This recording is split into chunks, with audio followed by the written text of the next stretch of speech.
Welcome to the only guide you need as a beginner in Baldur's Gate 3.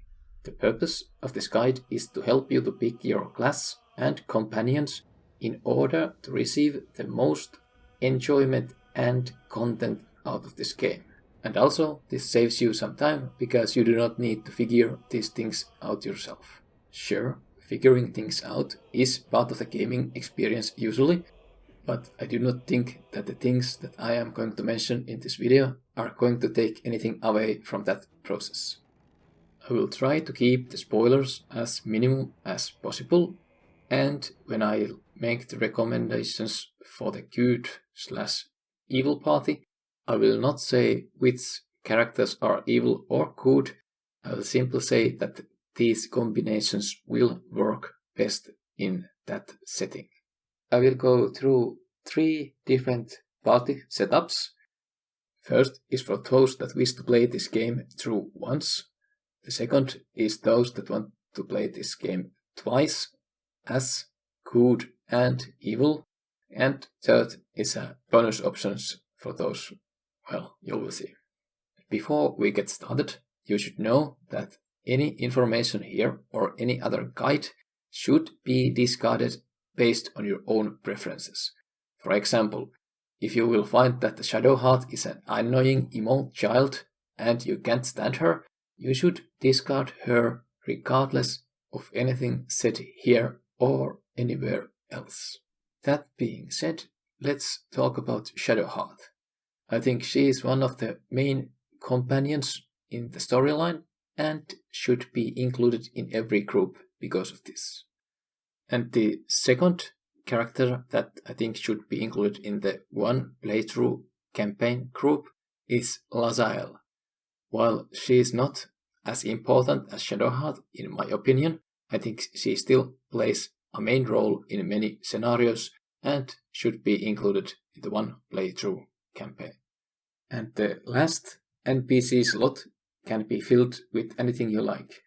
The usual route to go in this one playthrough campaign would be Gale, I think.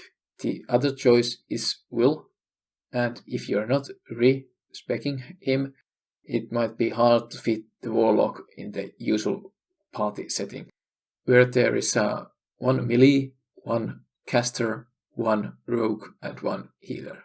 This choice, I think, becomes much easier when you choose which character yourself are going to play. As I said, I think the fighter and the cleric slots should have been taken. Now you are left with the one that deals with locks and traps, speaks in the dialogues, and the one that casts spells. An easy choice will be Bard, which will deal with the traps and deal with the speaking as well.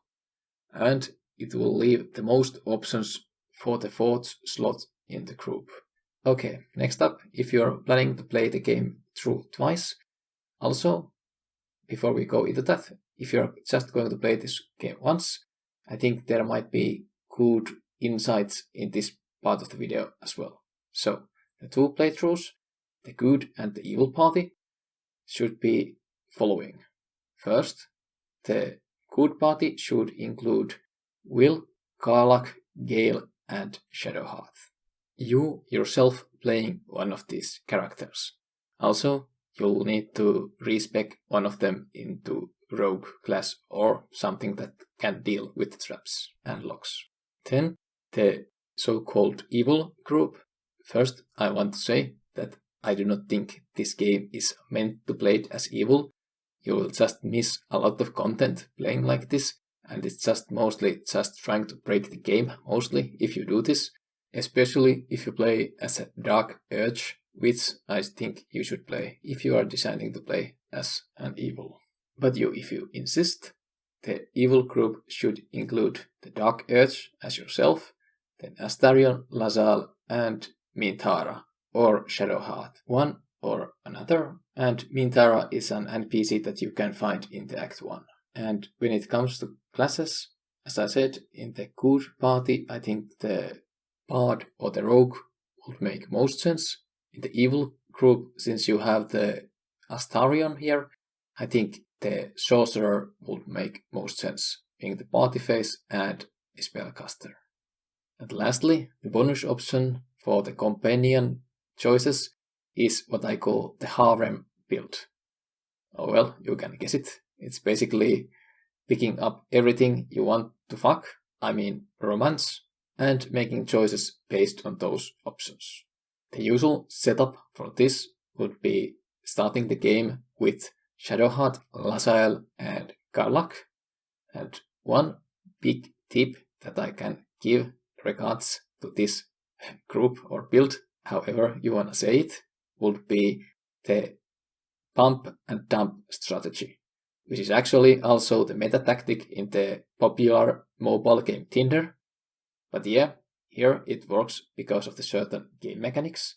You should end relationships officially after you get what you want from the opponent, I mean from the companion. Sorry, messing up the dictionary with Tinder here. But yeah, the way the game is built, the ending the relationship officially is key here.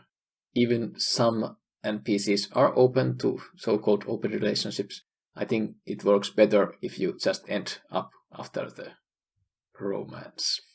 But yeah, to sum this video up, firstly, do whatever you would like to do yourself, but if you do not have strong preferences, I think the most value you get for your money and time is to play this game through once and having Shadowheart and Lasalle in your crew.